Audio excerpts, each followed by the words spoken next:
No justice, no peace. This was wrong, and that was cold-hearted.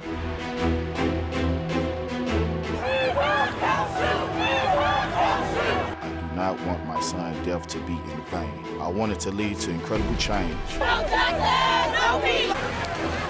I think anyone that lives on planet Earth right now have probably heard of Ferguson, Missouri. I describe it as the night Ferguson burned. We've had time to express our outrage. We've had time to express hurt and pain and anger, but I don't think we've really mourned the losses here. We are not the Ferguson 15 years ago. I'm not saying today or yesterday, but one day they'll regain my trust. I would say that we're vastly different than we were in 2014. What happened August 9th of 2014, you could just tell from the community, that was just the breaking point. It motivated a change that, this community and this country needed.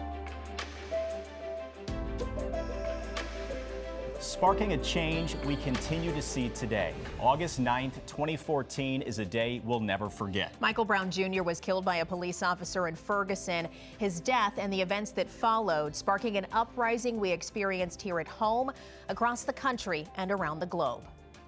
Tonight we are remembering that anger, the call for more to be done, and how we move forward. First, we take a step back and focus on how we got here. Saturday, August 9th, 2014. An officer drives up to Michael Brown. A call is dispatched as a disturbance in progress. Michael Brown is shot and killed outside Canfield Apartments. There is no video of the actual incident. And I wish I could have been here to save my son. That's my son. Brown's family is on scene. His body lays uncovered for 20 minutes and in the road for more than 4 hours as police said they were awaiting assistance. We wasn't causing any harm to nobody. Witness accounts claimed Brown had his hands up. Crowds gather, anger grows, shots are fired, but no one is injured. The police is supposed to protect you. August 10th, 2014. Police announced Brown had attacked the officer first. There was a struggle over the officer's weapon.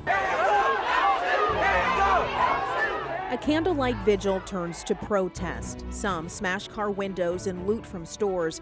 The Ferguson Quick Trip is among dozens of businesses looted. It's burned to the ground. August 11th, 2014. Civil rights activists arrive in Ferguson. Don't be a traitor to Michael Brown in the name of you, man. And the FBI opens an investigation. The FBI notified me that they will be opening up an investigation that will run parallel to this investigation. August 12th through 14th of 2014. Hey, ho, ho! Peaceful protests and violent riots continue. Schools cancel classes, national media dissents. It's important to be out here to see what's going on always firsthand. The Highway Patrol takes over security. Now, at the head, Captain Ron Johnson marches with protesters. Pain doesn't last forever, but I think we have to heal, and we'll just have to see how long that takes. The president urges peace. There is never an excuse for violence against police or for those who would use this tragedy as a cover for vandalism or looting. There's also no excuse for police to use excessive force against peaceful protesters. The name is Darren, D-A-R-R-E-N, Wilson, W-I-L-S-O-N. And thank you. August 15th, 2014. Police identify Officer Darren Wilson. Some fear for Wilson's safety. Releasing the name could put the officer in grave jeopardy. Police also released surveillance of Brown stealing from a convenience store prior to the shooting. Protesters' anger boils. August 16, 2014. Missouri Governor Jay Nixon declares a state of emergency, calling in the National Guard, imposes a curfew as protests continue. It's not normal, and our hope was that we return back to a peaceful normal. August 19th, 2014. St. Louis police shot and kill an armed man with a knife, fueling more protests. I know that the world is someday gonna know my name. He said I'ma shake the world, and I promise you that he has. August 25th, 2014, Michael Brown is laid to rest. Michael was a big guy, but he was a kind, gentle soul. September 25, 2014, Ferguson Chief Tom Jackson apologizes to Brown's family for leaving his body in the street for so long. In the end, that was me. I was the commander on the scene. November 17th and 18th, 2014, Governor Nixon again declares a state of emergency ahead of an anticipated grand jury announcement. He also creates the Ferguson Commission. I'm hopeful that the governor has set up a framework that could lead to real action. November 24th, 2014, County Prosecutor Bob McCullough announces the grand jury will not indict Wilson. Violence erupts again. A dozen buildings and police cars burn. I'd gone to open the door and get out of the car. And when I did so, as I was opening the door, I said, "Hey, come here for a minute." And that's when he turned and said, "What the are you gonna do about it?" and slammed my door shut on me. November 29th, 2014. Just days after speaking for the first time, Wilson resigns from the department. March 4th, 2015, the Department of Justice announces it will not prosecute Wilson, outlines evidence that Brown was initially shot in or near Wilson's police SUV. Wilson said that Brown had punched and grabbed him. Even minor code violations can sometimes result in multiple arrests.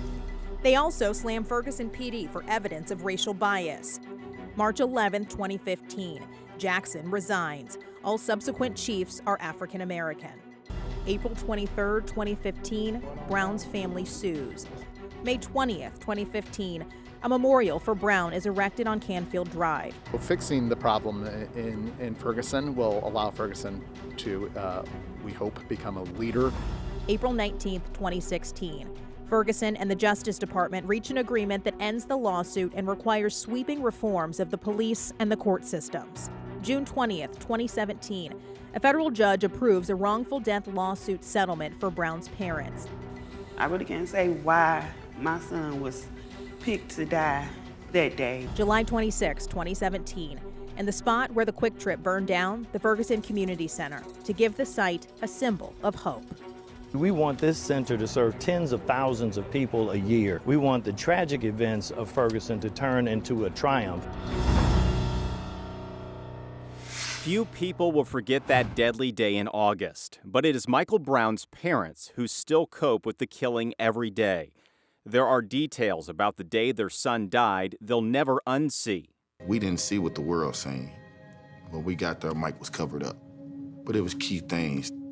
It was a hat that we had shared. You know, I had gotten married a few months earlier. He was my best man. The flip-flops that, you know, we brought together. Two of them was in the street. This is a kind of big guy up under this little sheet. And as their son's body lay there in the street through the investigation, the police their community had grown to distrust were now the same Brown's family was counting on for justice. My biggest thing is, it always been the uniform. You know, the uniform always changes the conversation, the role. That's how that was for me in the beginning. You know, I understand all police are not bad. I understand that it's one person that killed my son. It took me a while to get there, though, you know. But that uniform used to, yeah, you got that uniform on, I ain't messing with you, you know. The impacts of Ferguson can be seen every day. If you choose to look, from walking the streets and seeing how the city rebuilt and created a community. The courts and police still working to bridge the gaps in our justice system. We show you it all, still to come.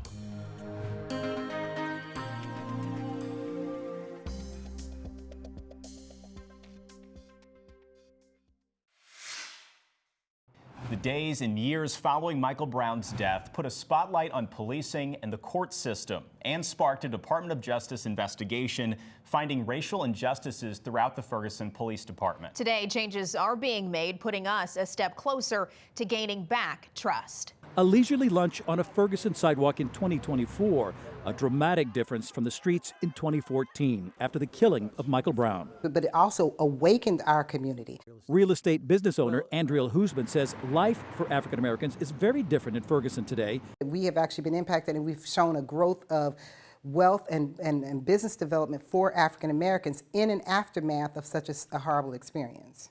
Brown's death ignited growing tensions between the majority African American population and the predominantly white police department. Like a dog in a cage. Ronnie Tucker was one of thousands jailed numerous times in Ferguson for minor traffic offenses. A Department of Justice investigation found the police department and municipal court routinely violated people's constitutional rights. It was horrible because it was also a lot of stress. The DOJ said police conducted traffic stops without reasonable suspicion and made arrests without probable cause, and African Americans disproportionately bore the brunt. Ferguson was one of the jails that they would rough you up. From 2012 to 2014, blacks comprised 67% of the population, but they received 90% of traffic tickets, made up 93% of those arrested for traffic violations, and accounted for 95% of the citations for walking in the roadway.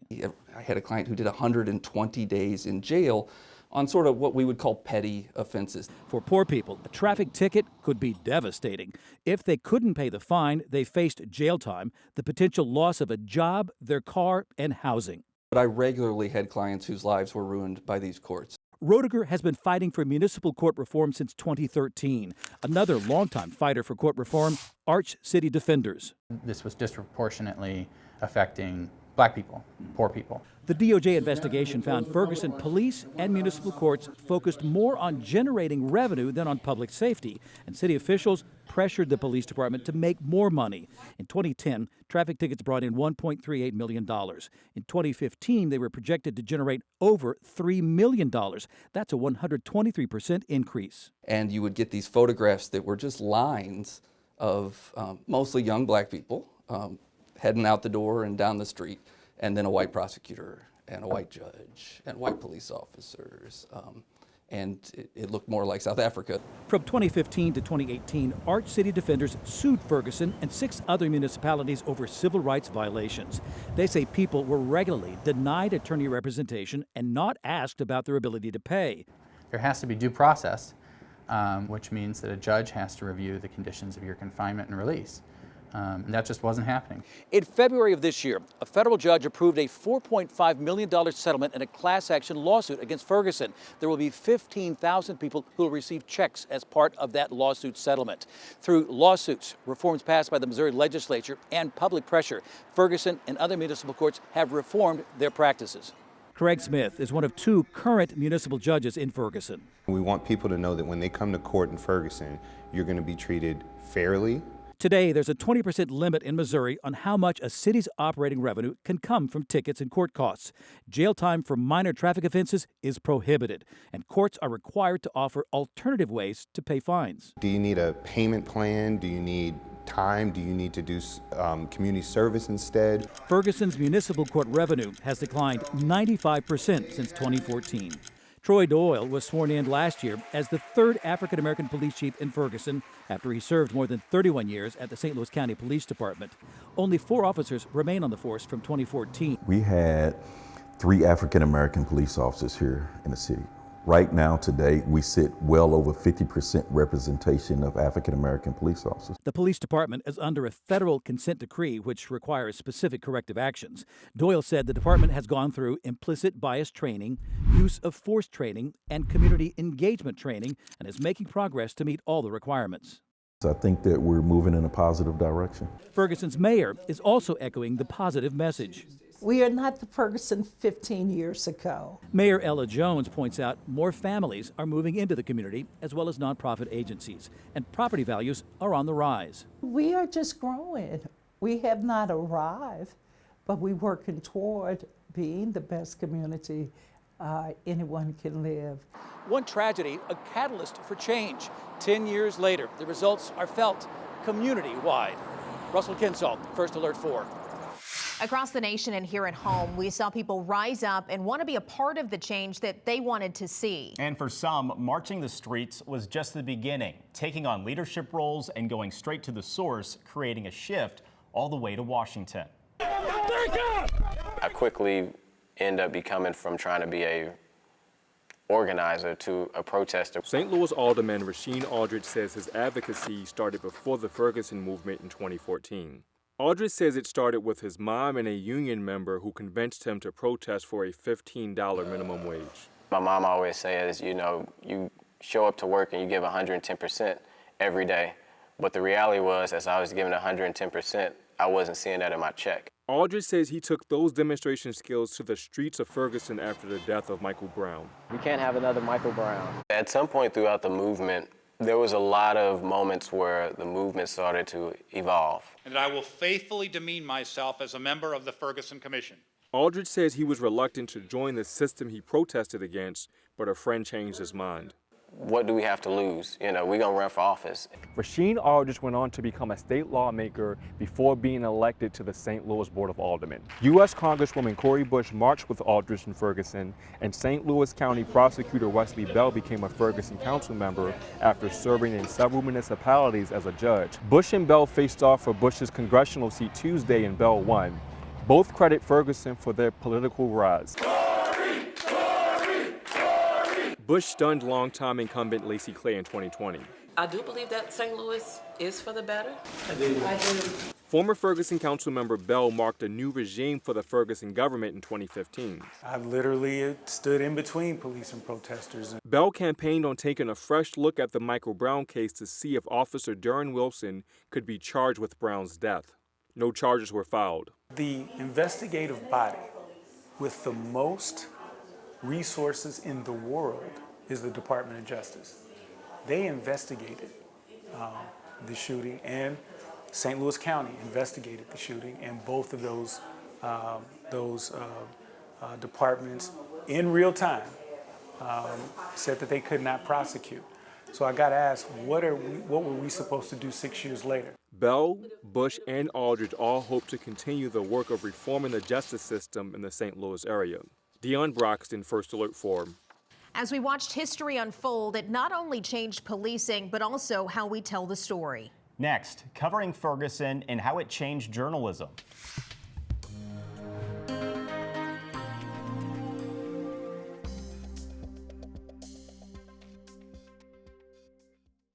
A decade ago, our newsroom heard a police scanner call for an officer-involved shooting.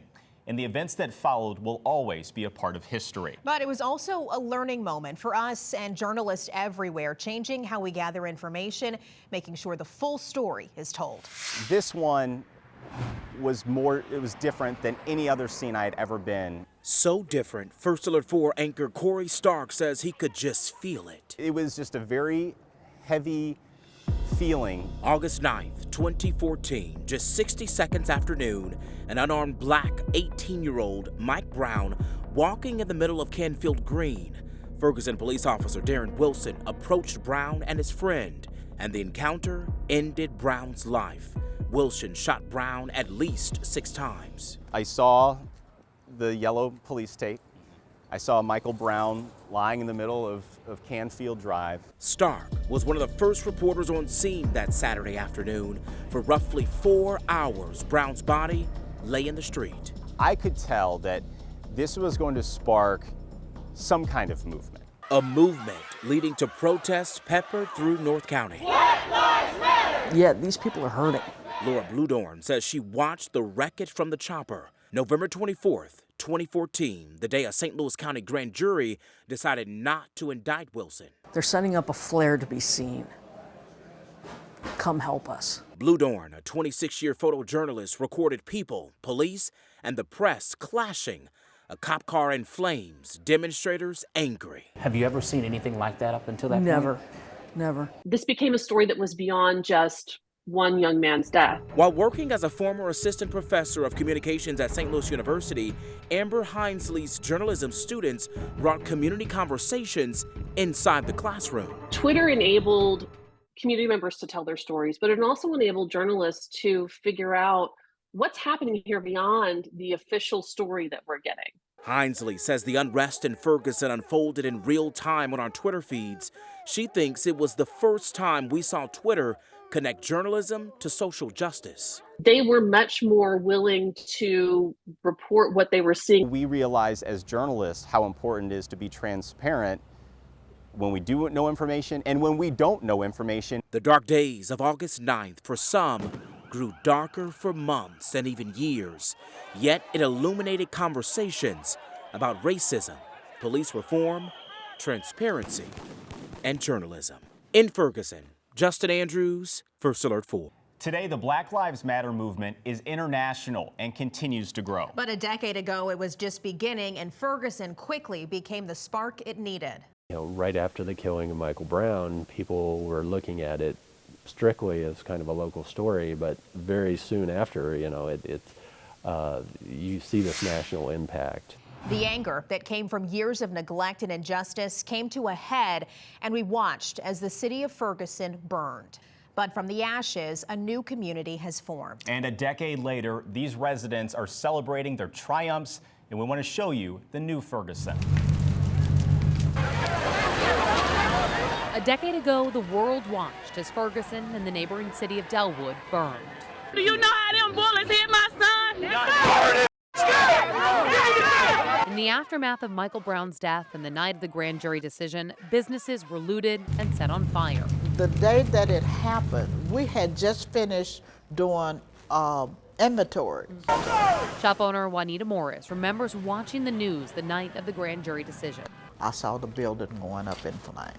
Her store, Fashions Our Boutique, just one of the businesses set on fire by protesters and left to burn. Everything that I had worked for in 28 years had just went up in smoke. 10 years later, she rebuilt just a few miles away. Straighten up the store. All across the Ferguson and Delwood communities is the story of rebirth. Now we have a community in Ferguson where you can walk. Yeah. You want some ice cream, you want a smoothie, you want some barbecue. Kathy and Jerome Jenkins own Kathy's Kitchen, just a few doors down from the Ferguson Police Department. The couple still remembers the feelings they had 10 years ago. It was a sense of uncertainty. You didn't know if your business was going to last. You didn't know if it was going to spread. It was kind of fear. But at the same time, being an African American, you understood that you're just kind of tired. But their restaurant survived, and since then they've expanded with a second location. Dozens of new businesses have opened in the area since 2014, despite what some may still think when they hear the name Ferguson. We get on the plane and they'll be like, "Where you from?" And she'll be like, "Ferguson." And they'll be like, "Oh, are you guys all right?" Okay? But that's far from the reality when going down South Florissant. I see the growth and I see the change. This is where Juanita Morris's boutique once stood. A decade later, you can see it still remains an empty lot. But the Urban League says change and progress is coming. We wanted to take this tragedy and try to turn it into a triumph. The Urban League will build an $8 million plaza on this property with a bank, restaurant, and commercial space, breaking ground on Friday. Y'all know y'all wrong. We gonna get justice. It's a time some would like to forget, but for many who live and work in this community, it's part of their story and our history. It motivated a change that, this community and this country needed. In Ferguson, Alexis Zotos, First Alert 4.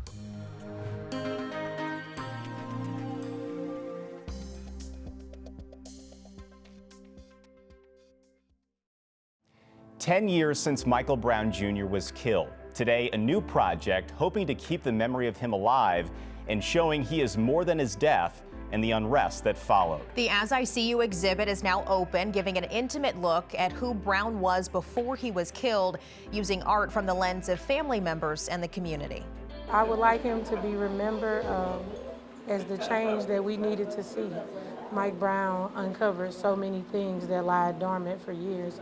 Ferguson, Michael Brown Jr.'s death, and the unrest we saw will always be a part of not just our history, but the world. And tonight we've shown you where we started, how far we've come, and bringing a community together using our past to move forward. Thank you so much for being with us. Have a good night.